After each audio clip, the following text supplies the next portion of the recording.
What's going on? Welcome back to Trending Stocks. Today is September the 11th. I want to give you a quick pre-market update, go over some of the hot movers and what big money is doing today. Before we get into any of that, make sure you guys hit that thumbs up. And with that, let's get right to it.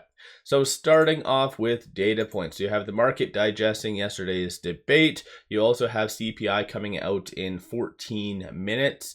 So there is a sense of just institutions holding their breath. So yes, I'm going to go over what big money is somewhat doing today, but dollar value wise, it's not there. So a lot of people are just waiting for CPI to come out just to see if we get the good old, we're good to go up, or if we're going to be a little bit more volatile.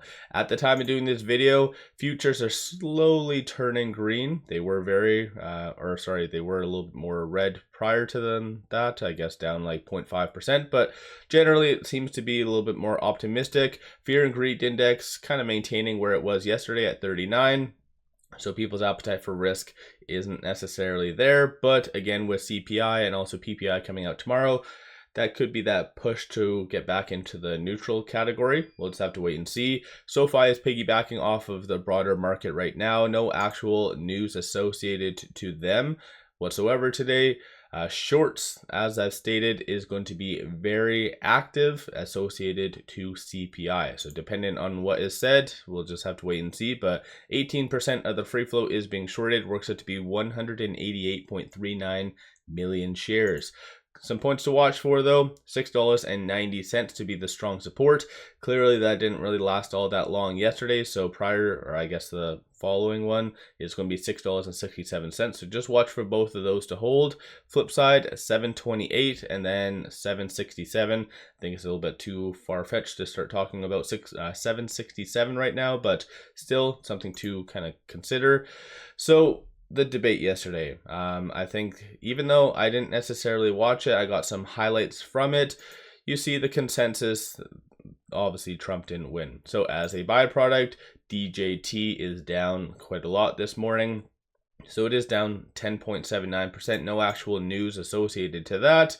So yeah, it's I think that was kind of justified, right? Because if he would have essentially won, then yeah, obviously DJT would have went up significantly. And I was actually looking at the options on DJT yesterday.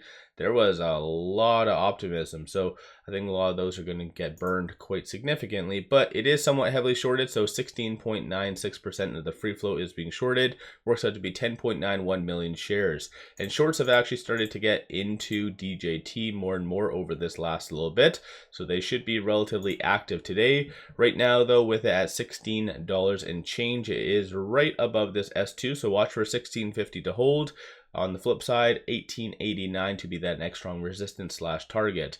In my opinion, like, again, based on my highlights and everything, I don't feel like this sell-off is somewhat justified. So it might kind of just bounce and gravitate a little bit, just kind of stay in no man's land here. I can't see it breaking above this S1, nor can I really see it breaking below this S2, but DJT is next level volatility, so just take that into consideration. And speaking of next level volatilities or volatile stocks, can't even speak this morning, GameStop. So GameStop unveiled their earnings and they are, I don't know, I think they have a lot of investors very questioning on what the hell they're doing, so they are diluting a lot more. So they're either building a very big moat, cash moat around them, just in case of times of uncertainty in the future, or they're planning one of the biggest acquisitions ever known to the market. So it is going to be one very, very crazy scenario that plays out once the market does open. So we'll just have to wait and see.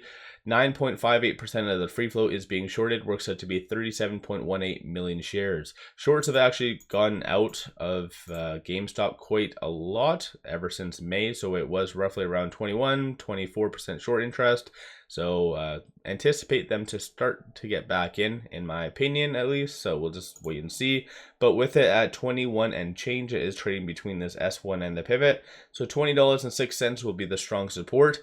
I don't see that being touched today unless CPI is going to be that X factor that really pushes it lower. But $21.88. It's going to be the next strong resistance slash target, and in my opinion, I do feel that it might actually gravitate and push and touch this pivot point right here, but still very wide gap, so just anticipate a lot of volatility. Palantir. So Palantir is down 2.19%, and it isn't to do with any news per se. It is due to kind of selling. And so, of course, Palantir, I think, is a beast. In the last 1 year, it is up 120.14%. But even individuals like myself, so I've been saying on Financial Journey, and whatever else, sometimes in my pre-market videos under this channel as well, that Palantir is a very good company, but it isn't justified to be at these levels. And clearly other entities are feeling the same, because you did have this 144 that was submitted after hours yesterday, and that showed that this officer, so Ryan Taylor, I can't remember which order they put it in, but is selling 4,400 shares, which again, this in among itself is nothing, right? It's not that big of a deal, just one insider selling.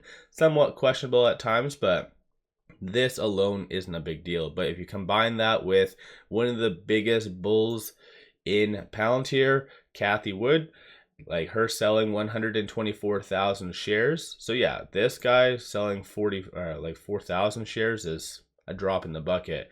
Cathie selling 124,000 shares is definitely something to pay attention to. So it's more confirmation, the fact that Palantir is just way too high, and shorts right now haven't been doing anything whatsoever. So I feel like they are waiting to pounce all over Palantir, because short interest roughly beginning part of or tail part of last year was roughly around 10%. So something to kind of consider. Right now with it at 34 and change, it is kind of within this range right here, this R1 and R2. So 33.16 will be the strong support.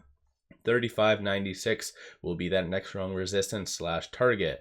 I don't see the R2 being touched today. Maybe dependent on what happens once the market does open, this R1 will be possibly touched. Again, possibly. Palantir is extremely volatile, even just generally looking at their chart right here. As soon as the market opens, even yesterday, it just took a crazy sell-off, like a full dollar sell-off, and then it just bounces up and goes down. Like, it is very volatile. So yes, I do anticipate maybe that to be touched, but it could recover, anyone's guess. So let me know your thoughts if you are a buyer of Palantir at this stage or not.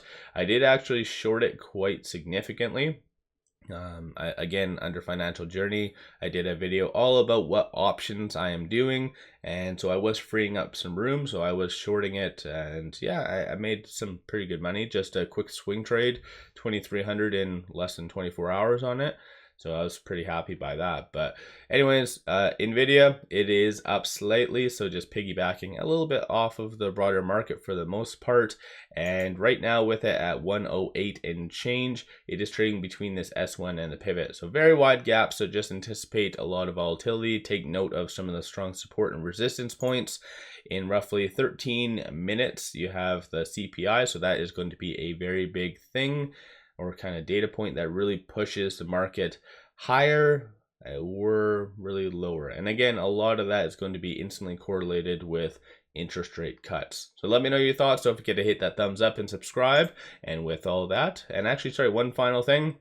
Make sure you guys definitely take advantage of this promo. There is roughly around 2 weeks left, and this is one of the best deals in the market because it does give you 5 free stocks. Each stock is valued up to $2,000, so this is a kick-ass deal. Link in the description below and also the comments. With all that said, appreciate all of you watching.